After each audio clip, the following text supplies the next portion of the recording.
Kali ini kita akan memasuki topik tentang mekanisme pengawasan pemilu, dan pada subtopik evaluasi akan saya bawakan.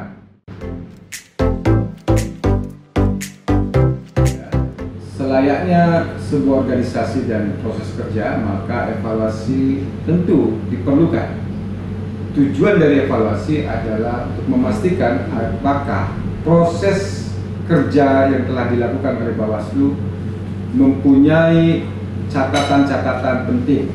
Catatan apa? Catatan terhadap keberhasilan maupun kegagalan. Karena itu evaluasi menjadi penting dalam setiap proses mekanisme pengawasan pemilu.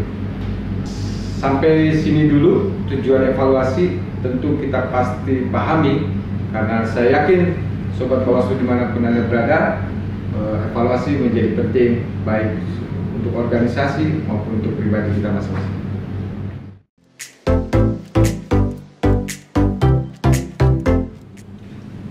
Sobat Bawaslu, setelah kita tahu tujuan evaluasi dalam pengawasan pemilu, maka kita akan bicara pada sesi berikutnya adalah soal timeline. Kapan evaluasi itu dilakukan dan apa saja yang akan dievaluasi.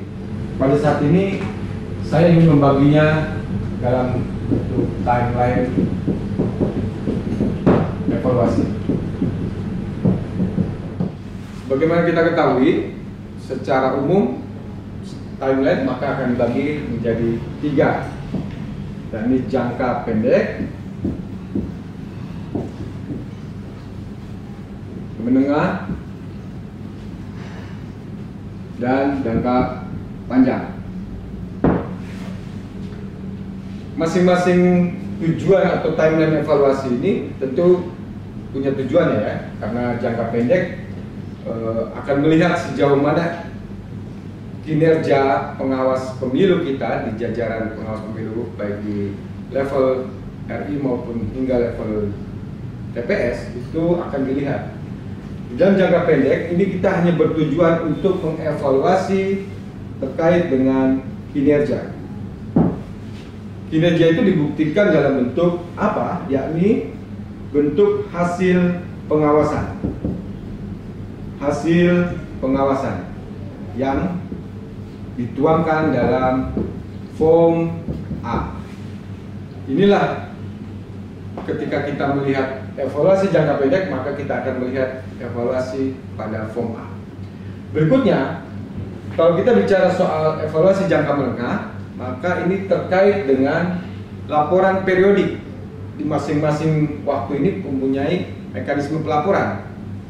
Di dalam laporan periodik ini kita akan melihat apa yang kita evaluasi adalah soal strategi pengawasan kita, ya, strategi pengawasan kita. Kenapa? Karena dalam pengawasan kita akan lihat bagaimana strategi yang kita susun efektif atau tidak dalam melakukan pengawasan penyelenggaraan pemilu, baik yang tahapan maupun yang non-tahapan. Nah, disinilah kita akan lihat, kita akan evaluasi apakah strategi yang kita buat itu sudah efektif atau tidak. Dan yang ketiga, strategi evaluasi jangka panjang.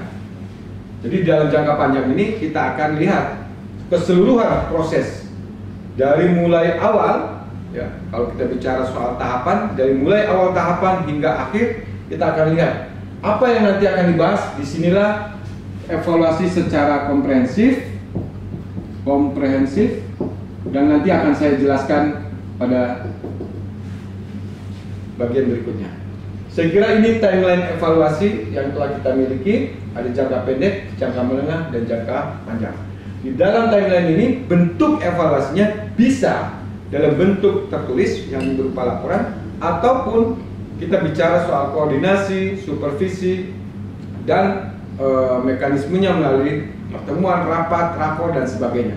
Disinilah nanti akan kita lihat apakah masing-masing orientasi dari setiap waktu evaluasi ini tercapai. Demikian.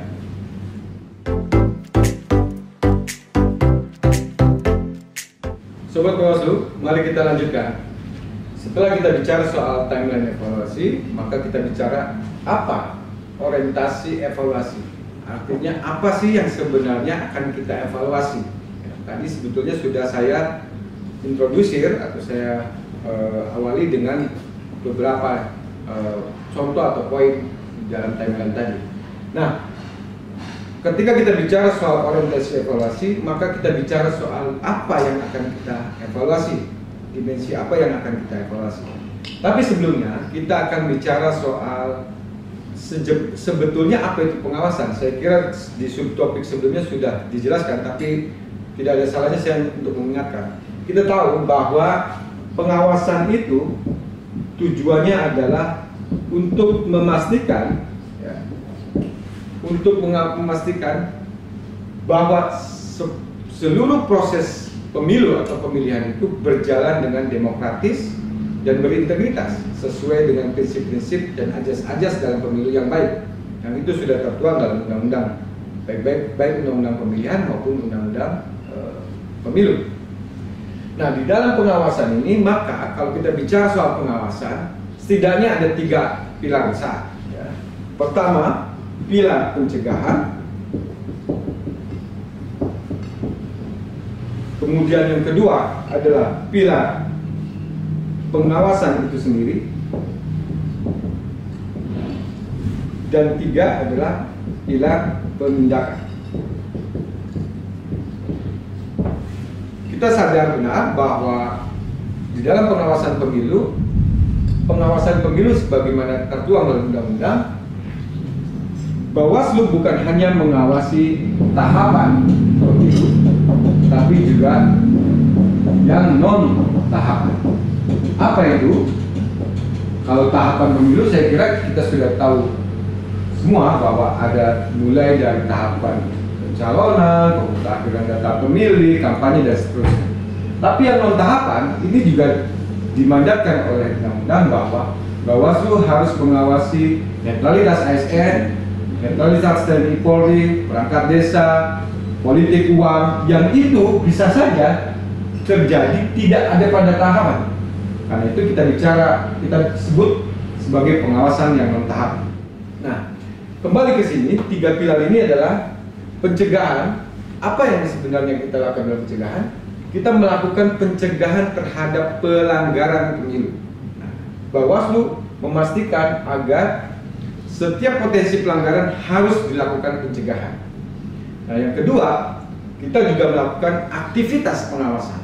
Yang tadi saya sebutkan dalam sesi sebelumnya, pengawasan ini dituangkan dalam laporan-laporan atau dituangkan dalam form-form.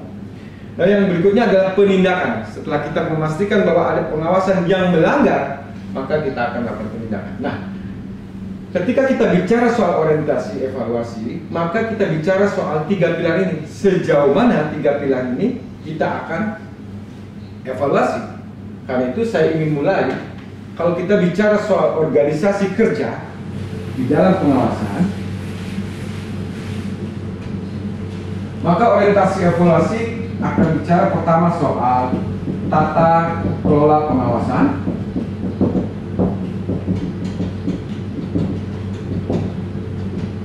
Yang kedua, bicara soal budaya pengawasan.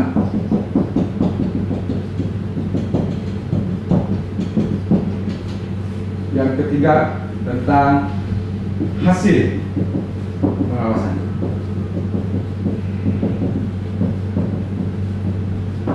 Kalau kita mau menggunakan kerangka teori, ini kita sebut dengan struktural,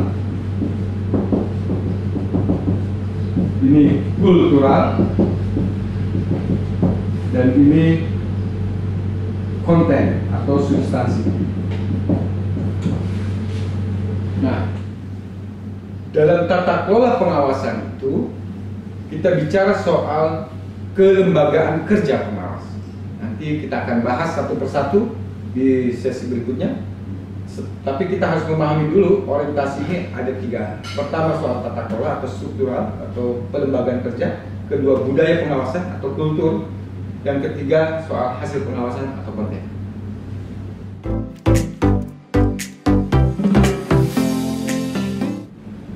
Sobat Bawaslu, mari kita lanjutkan. Ketika kita bicara orientasi evaluasi, tadi saya sudah introdusir tentang 3 dimensi ini, yakni struktural, kultural, dan konten. Untuk yang struktural, apa yang dimaksud dengan struktural? atau kelembagaan kerja ini, maka kita bicara soal organisasi kerja. Saya sebut organisasi kerja. Kita tahu bahwa di Bawaslu jajaran pengawas pemilu itu secara berjenjang. Nanti kita akan melakukan evaluasi setiap jenjang, baik mulai dari pengawas TPS, pengawas desa, pengawas kecamatan hingga RI. Itu penting untuk dilihat sejauh mana organisasi kerja ini bisa berjalan. Yang berikutnya, kita bicara soal struktural adalah kita bicara soal sejauh mana kewenangan atau prosedur, ya, prosedur itu dijalankan oleh jajaran pengawas pemilu kita. Apakah prosedur yang dilakukan atau ditempuh dalam pengawasan ini itu sudah memenuhi azas, baik azas atau prinsip pemilu yang baik, misalnya tidak melampaui kewenangan, kemudian tepat waktu, dan efektif. Di aspek yang lain atau di dimensi yang lain adalah dimensi kultural, kita akan evaluasi bagaimana soal integritas. Nah, ini penting. Ya, di dalam aspek kultural ini kita akan bicara soal integritas atau etik pengawas pemilu. Apakah ada terjadi penyalahgunaan kewenangan yang dilakukan oleh jajaran pengawas pemilu kita? Nah, ini juga perlu untuk dievaluasi. Selain itu kita bicara soal budaya kerja. Budaya kerja. Misalnya soal soliditas tim, kita tahu bahwa Bawaslu mempunyai tagline membangun budaya kerja ini dengan apa yang disebut dengan SIMPE. SIMPE itu adalah solid, integritas, manajerial, dan profesional. Dan kemudian yang ketiga adalah soal konten. Konten ini bicara tentang hasil pengawasan kita. Hasil pengawasan kita. Apa yang kita evaluasi dalam hasil pengawasan kita? Kita tahu bahwa dalam konten ada hasil pengawasan yang tahapan maupun yang non tahapan. Nah, ini semua dievaluasi. Kalau kita bicara soal hasil pengawasan, maka kita bicara soal bagaimana tindakan-tindakan pengawasan itu diambil. Misalnya tindakan pencegahan, tindakan pengawasan atau aktivitas pengawasan itu sendiri, dan tindakan penindakan. Nah, ini semuanya akan dievaluasi. Apakah hasil pengawasan kita sudah cukup mampu menjawab tujuan dari pengawasan itu sendiri.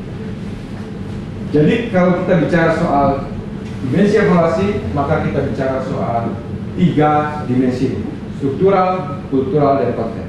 Variabel teknis lainnya nanti akan kita diskusikan setelah adik-adik semua atau sobat Bawaslu di mana saja berada ini telah mengikuti video tutorial ini. Saya kira demikian. Untuk selanjutnya, selamat mengikuti sekolah kader pengawasan pemilu. Salam.